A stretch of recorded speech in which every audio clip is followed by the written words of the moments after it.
اوئے کے پکرندے ہو، یہ آخری الفاظ اس شخص کے تھے جس کے خوف سے ایک زمانے میں پورا مغربی پاکستان کانپتا تھا۔ السلام علیکم دوستو، میں ہوں آپ کا میزبان علی بلال۔ آج میں بات کر رہا ہوں اس سیاہ و سفید کے مالک سیاستدان کے بارے میں جو اپنے بیٹے کے ہاتھوں قتل ہوئے، اور یہ شخص یوں ایک صبح بے بسی کے ساتھ مارا گیا۔ جی ہاں، آج ہم بات کر رہے ہیں نواب آف کالا باغ ملک امیر محمد خان کے بارے میں۔ یہ شخص سیاست میں نہیں آنا چاہتا تھا، لیکن یہ دیکھ کر کہ اس زمانے کے وزیر اعلیٰ نواب افتخار حسین ممدوٹ اراکین اسمبلی کے سوا کسی دوسرے کو ملاقات کا وقت ہی نہیں دیتے، وہ انتخاب لڑ کر اسمبلی میں پہنچ گئے، لیکن بعد میں حکومت نے انہیں وزیر بنانا چاہا تو ان کی انا آڑے آئی۔ یہ اس زمانے کی بات ہے جب سکندر مرزا ملک کے صدر اور ایوب خان سیاہ و سفید کے مالک تھے۔ بیرون ملک جاتے ہوئے سکندر مرزا سے کہہ گئے کہ نواب آف کالا باغ کو مرکز میں وزیر بنا لیا جائے۔ یہ پیشکش ان تک پہنچائی گئی تو کہا، یہ میرے لیے ممکن نہیں کہ ٹکے ٹکے کے ممبران اسمبلی کے سوالوں کے جواب دوں اور بات بات پر جناب اسپیکر کی گردان کروں۔ تاہم ایوب خان نے اقتدار پر قابض ہونے کے بعد انہیں گورنر مغربی پاکستان بننے کی پیشکش کی تو اسے قبول کرنے میں انہیں کوئی تامل نہ ہوا۔ یہ منصب ان کے مزاج کے مطابق تھا، کیونکہ انہیں یہاں کسی کو جواب نہیں دینا تھا، سب ان کے سامنے جواب دہ تھے۔ پنجاب کا یہ جدی پشتی جاگیردار اقتدار کے ایوان میں داخل ہوا تو اس کے انداز بڑے جداگانہ تھے۔ انہوں نے پابندی عائد کر دی کہ خاندان کا کوئی شخص بھی گورنر ہاؤس میں داخل نہیں ہوگا۔ ایک بار کوئی سفر درپیش تھا، صورتحال کچھ ایسی بنی کہ ان کے ایک صاحبزادے کو ان کی گاڑی میں بیٹھنا پڑا۔ انہوں نے پچھلی سیٹ کا دروازہ کھول کر والد کے برابر بیٹھنا چاہا تو انہیں وہاں سے اٹھا دیا اور کہا کہ یہ جگہ ملٹری سیکرٹری کی ہے، تم اگلی نشست پر ڈرائیور کے ساتھ بیٹھو۔ گورنر مغربی پاکستان کی حیثیت سے صوبے کے تمام امور ان کی گرفت انتہائی سخت تھی۔ یہ شہرت ملکہ برطانیہ تک پہنچی تو انہوں نے کہا، جنگل کا شیر بھی نواب کا کہنا ماننے پر مجبور ہے۔ ان کی مؤثر ایڈمنسٹریشن کا راز یہ تھا کہ وہ اہم عہدوں پر تعیناتی کے لیے افسروں کو انٹرویو خود کرتے، خاندانی پس منظر اور ان کی کئی پشتوں تک کے بارے میں آگاہی حاصل کرتے۔ افسروں کے انتخاب میں ان کی احتیاط کو دیکھتے ہوئے کسی نے ان سے سوال کیا تو کہا، ہم لوگ تو گھوڑا اور کتا خریدتے ہوئے بھی شجرہ دیکھتے ہیں، یہ تو ملک کا معاملہ ہے۔ ایک بار پی ایم اے کے کیڈٹس کے انتخاب پر بھی اسی قسم کا تبصرہ کرتے ہوئے کہا، مجھے خدشہ ہے کہ آنے والے دنوں میں عسکری قیادت کا معیار کمزور ہو جائے گا۔ سول افسروں کی طرح فوجی افسروں کے بارے میں وہ خاصی معلومات رکھتے تھے۔ انہیں جب معلوم ہوا کہ ایوب خان یحییٰ خان کو فوج کا سربراہ بنانے والے ہیں تو کہا، یہ ان کی عظیم ترین غلطی ہوگی کیونکہ وہ شرابی اور عیاش آدمی ہیں۔ جنرل سرفراز چاہتے تھے کہ یحییٰ کی جگہ انہیں یہ منصب ملنا چاہیے۔ اس مقصد کے لیے وہ نواب صاحب کی مدد کے طلبگار بھی ہوئے، لیکن ان کے بارے میں نواب صاحب کی رائے مثبت نہیں تھی۔ ان کا خیال تھا کہ سن 1965 کی جنگ میں لاہور کے محاذ پر ان کی کارکردگی اطمینان بخش نہ تھی۔ صوبے کے حالات سے آگاہی کے لیے انہوں نے تمام متعلقہ افسروں کو ہدایت کر رکھی تھی کہ وہ اپنے محکمے اور علاقے کی تمام تر معلومات براہ راست گھر کے پتے پر انہیں روانہ کیا کریں۔ صوبے کے حالات کے بارے میں اس طرح کی رپورٹیں اور اپنے نام آنے والے تمام خطوط وہ اپنے ہاتھ سے کھولتے، براہ راست احکام جاری کرتے اور ان کے احکامات پر ہونے والی پیش رفت سے ذاتی طور پر آگاہ رہتے۔ اس مقصد کے لیے انہوں نے ذاتی طور پر ایک نظام قائم کر رکھا تھا۔ ان کی کارکردگی اور حالات سے واقفیت حیران ہو کر لوگ ان سے سوال کیا کرتے کہ یہ سب آپ کیسے معلوم ہو جاتا ہے؟ وہ کہا کرتے کہ یہ باتیں مجھے میرا جن بتاتا ہے۔ سن 1965 کی جنگ اور اس سے پہلے آپریشن جبرالٹر اور گرینڈ سلام کے بارے میں ان کی رائے یہ تھی کہ یہ ایک سازش ہے جس میں بھٹو اور ان کے ساتھی ملوث ہیں۔ ان آپریشنوں اور جنگ کے بارے میں وہ سمجھتے تھے کہ ان کی وجہ سے نہ صرف ملک نقصان میں رہے گا بلکہ ایوب خان کا اقتدار بھی کمزور ہو جائے گا۔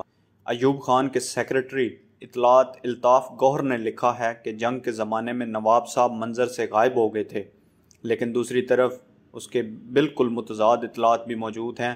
ان کے سوانح نگار جنرل شیر علی کے حوالے سے لکھا ہے کہ ایک بار وہ ہیلی کاپٹر میں جنگی زدہ علاقے کا دورہ کر رہے تھے کہ زمین پر انہوں نے ایک سویلین کو فوجیوں کے ساتھ باتیں کرتے دیکھا۔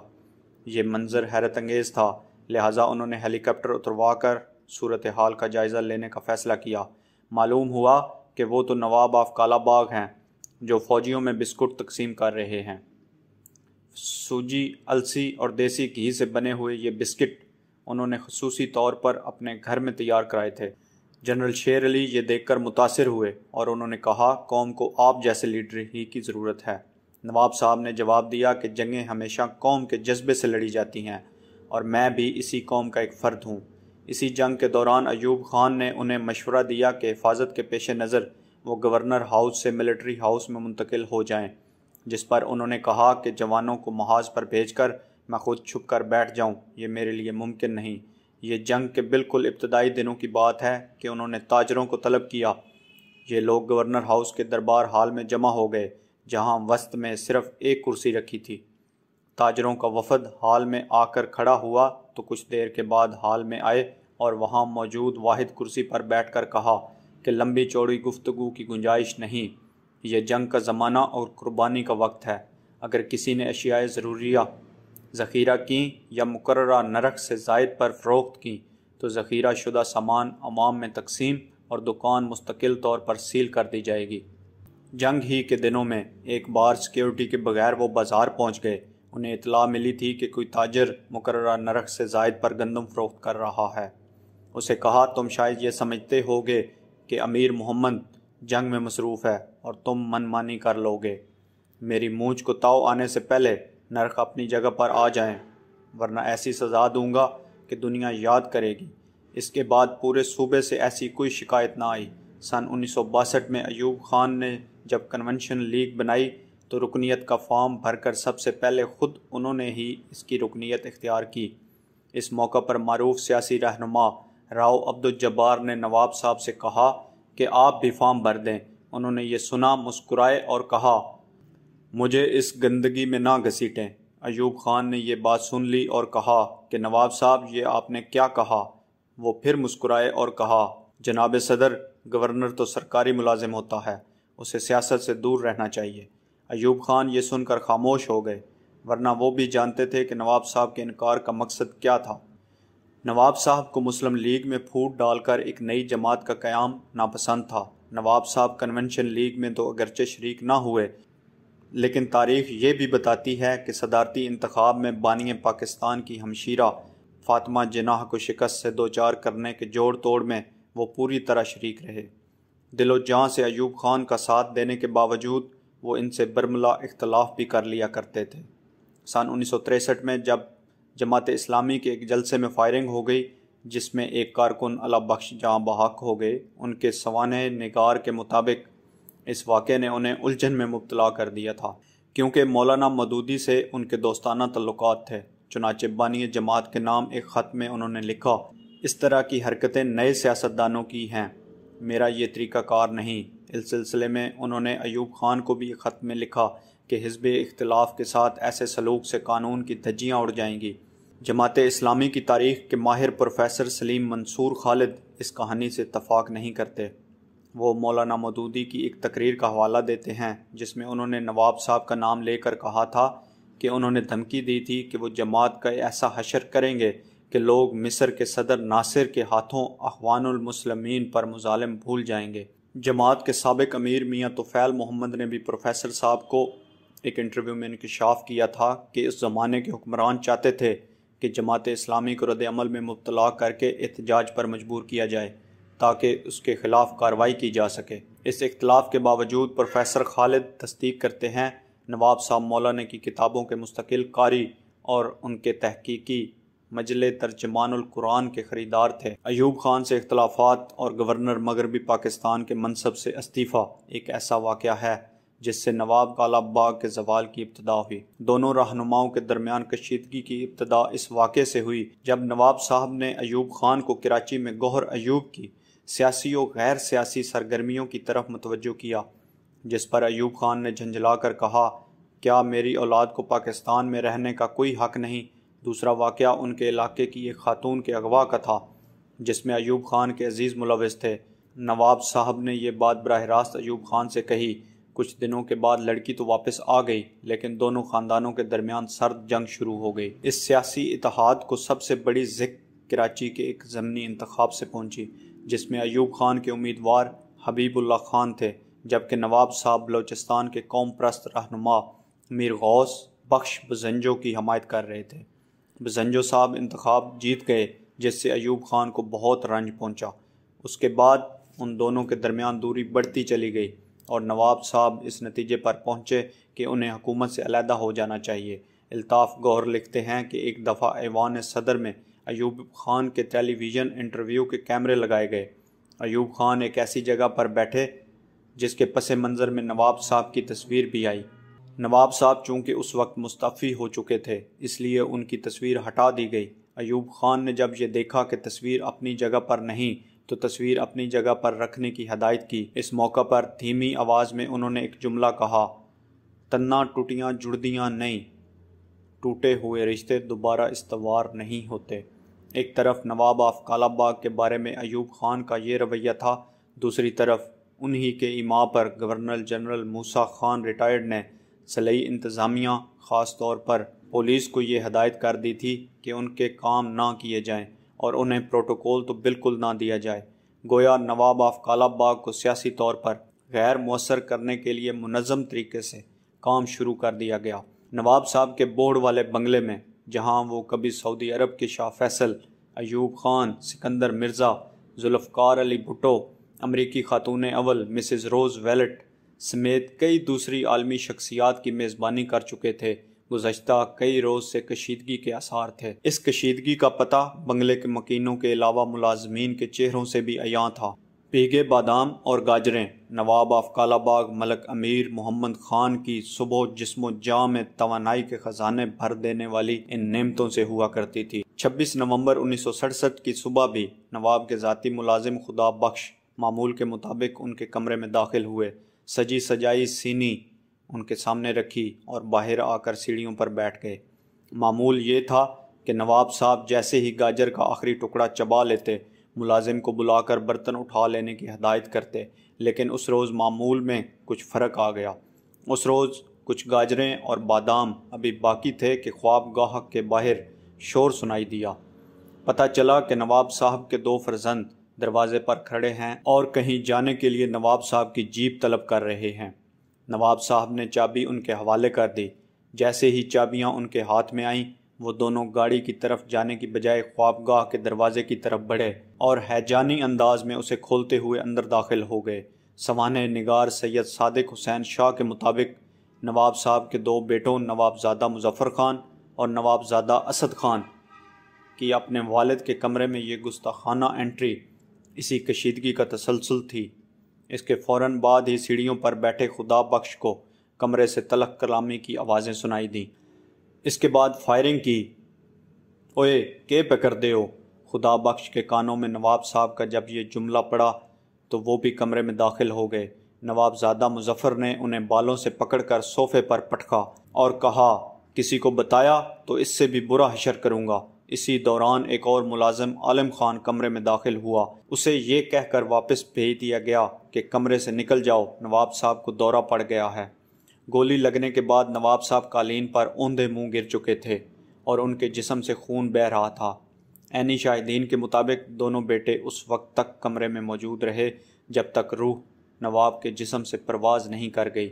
آخر ایسا کیا اختلاف تھا جس کی وجہ سے معاملات ایسی انتہا پر جا پہنچے کہ بیٹے اپنے باپ کی جان کے درپے ہو گئے؟ سید صادق حسین شاہ نے کئی برس گزرنے کے بعد یہ سوال نواب زادہ اسد خان سے پوچھا، جو اپنے والد کے قتل کے الزام میں نامزد رہنے کے بعد عدم ثبوت کی بنا پر بری ہو چکے تھے۔ نواب زادہ اسد نے سوانح نگار کے سوال کا براہ راست کوئی جواب دینے کی بجائے کہا کہ ان کے تو اپنے والد سے کوئی اختلافات نہ تھے، البتہ بھائی نواب زادہ مظفر خان کو ان کی پالیسیوں سے کچھ اختلاف تھا، جس کا اظہار وہ برملا کیا کرتے تھے۔ انہوں نے مزید بتایا کہ وقوعہ کے روز انہوں نے اپنے بھائی کو والد کے کمرے کی طرف جاتے دیکھا تو وہ بھی ان کے پیچھے چلے گئے۔ جب خود نواب صاحب یعنی ان کے والد نے فائرنگ کی، ایک گولی انہیں یعنی نوابزادہ اسد کے بازو میں لگی اور دوسری قریبی دیوار میں پیوست ہو گئی۔ جواب میں نوابزادہ مظفر نے 5 گولیاں چلائیں۔ نہایت قریب سے چلائی گئیں بریٹا پستول کی گولیاں نواب صاحب کی جان لے گئیں۔ نواب صاحب کی وہ کیا پالیسیاں تھیں؟ نوابزادہ مظفر کو جن سے اختلاف تھا۔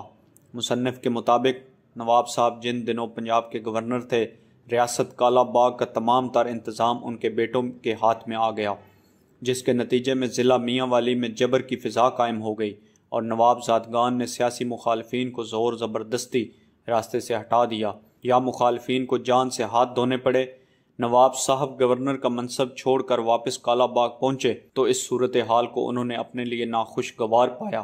انگریزی اخبار دی نیشن نے اپنی ایک تحقیقی رپورٹ میں وراثت کی تقسیم سے متعلق اختلافات کا بھی ذکر کیا ہے، جن کے مطابق نواب صاحب نے کچھ ایسے اشارے دیے تھے کہ وہ اپنی جائیداد اپنے بیٹوں کو منتقل کرنے کی بجائے براہ راست اپنے پوتوں کے نام کر دیں گے۔ یہی اختلاف تھا جو ان کی جان لے گیا۔ نواب صاحب کے قتل کے بعد صورتحال بدل گئی۔ ان کے خاندان کی گرفت اگرچہ کالا باغ کی سیاست پر تعدیر برقرار رہی، لیکن ان کے مخالفین مزید متحرک اور منظم ہو گئے۔ نواب صاحب کے زمانے میں جس کا تصور بھی نہیں کیا جا سکتا تھا، کالا باغ کے نواب زادگان کے خلاف سب سے مؤثر سیاسی تبدیلی اس علاقہ میں پیپلز پارٹی کے قیام کی صورت میں رونما ہوئی۔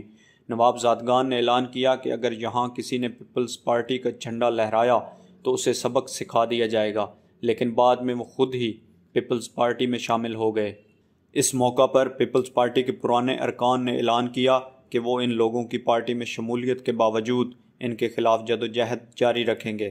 سن 1976 میں نواب زادگان کے خلاف اس عوامی لہر کی شدت میں بتدریج اضافہ ہوا، جس کا پہلا بڑا سیاسی نتیجہ سن 1985 کے غیر جماعتی انتخابات میں سامنے آیا۔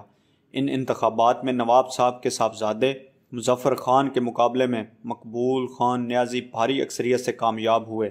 سن 1988 کے انتخابات میں جمعیت علماء پاکستان کے سیکریٹری جنرل مولانا عبدالستار خان نیازی کی کامیابی سے نواب زادگان کی سیاسی اہمیت میں مزید کمی ہو گئی۔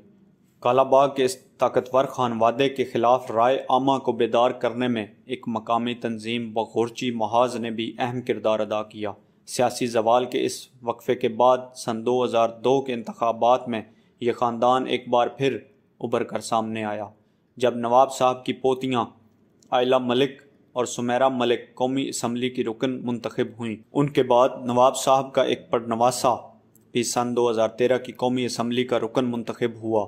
نواب آف کالا باغ امیر محمد خان کا خاندان زوال کے اس دورانیے کے بعد بساط سیاست پر ایک بار پھر نمایاں ہے، لیکن نواب صاحب کے زمانے کے لوگ اب بھی الف لیلوی داستانوں کی طرح یاد کرتے ہیں۔ جب شام ڈھلے ان کے خاندان کی خواتین گھر سے نکلتیں تو روشنیاں گل کر دی جاتیں، ڈھنڈورچی ڈھول بجاتا ہوا نکلتا اور مرد راستے کی طرف پیٹ کر کے کھڑے ہو جاتے تاکہ نوابوں کے خاندان کی عورتوں پر کسی غیر مرد کی نظر نہ پڑ سکے۔ کہا جاتا کہ حکم عدولی کرنے والوں کی کھال تک کھنچوا لی جاتی۔ لوگوں کو بوڑ والے بنگلے کی رونقیں بھی اب تک یاد ہیں، جہاں نواب صاحب کچہری لگاتے اور فیصلہ کیا کرتے۔ اس دوران ان کے مصاحبین اور کارندے حسب مرتبہ خاموش بیٹھے یا کھڑے رہا کرتے۔ مزاج شغل میلے کی طرف مائل ہوتا تو کچہری میں ہی ریچھ کتے کی لڑائی برپا کی جاتی، لیکن ریچھ اور کتا دونوں ہی اشرف المخلوقات میں سے چنے جاتے۔ ضرورت مند براہ راست سوال نہ کرتے، ان کے کارندوں کے ساتھ کھڑے ہو کر گانا شروع کر دیتے۔ نواب صاحب سمجھ جاتے، مسکراتے اور کسی کو اشارہ کرتے، اس کا منہ بند کروئے۔ سوالی کا گھر دانوں سے بھر جاتا۔ اب وہ باتیں کہانیاں بن چکی، خواب و خیال ہو گئیں۔ دوستو، ایسی مزید ویڈیوز کے لیے ہمارا چینل سبسکرائب کر دیں۔ بہت شکریہ۔ اللہ حافظ۔